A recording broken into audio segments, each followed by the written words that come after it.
Hi everyone, Belfast Historical Society Vice President Josh Cole here, and today we are talking about Horace Purdy. And this video is being interpreted from an article by Robert F. Oakes.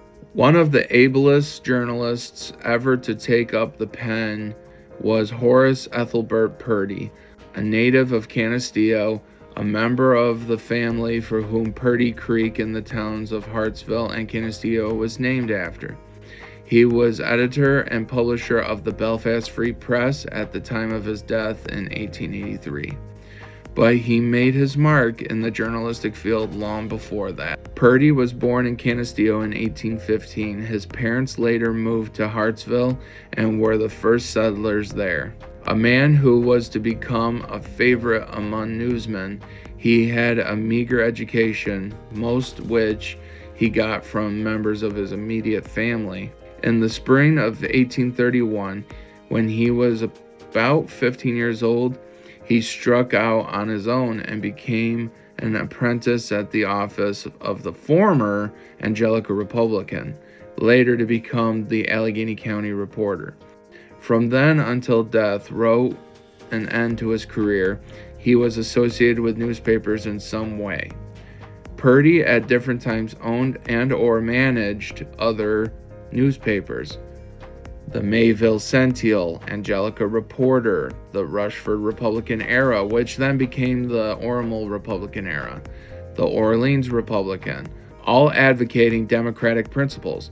Beneath his editorial lash, many of his political opponents were said to have writhed in torment, but he never applied the whip without just cause, even his opponents would stress.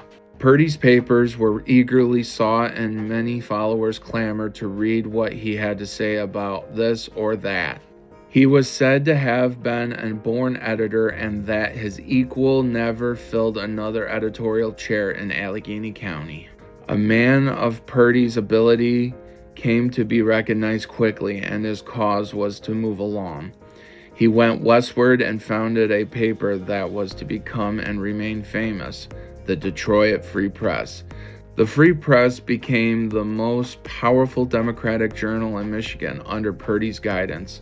Now, this came from one source, so it may not be completely factual, but we'll just say it's reportedly. Later, he returned to New York State and became editor of the Albany Times. During his arduous labors in Detroit and Albany, his health gave way and it became necessary for him to suspend some of his work. So he moved to Horseheads and established the journal that later became the Elmira Free Press. Purdy soon tired of the Elmira position and in about 1881 moved to Belfast, where he spent the afternoon of his life doing what he liked best. He founded and edited the Belfast Free Press until stricken by the illness that brought him to his death. From the Allegheny County history, after an editorial career of nearly 50 years, a rare ability and influence, he is able to make the honorable boast that money never controlled an article he wrote, a word he uttered, or a vote he cast. Horace Purdy was buried in the Day of the Dawn Cemetery in Angelica, New York.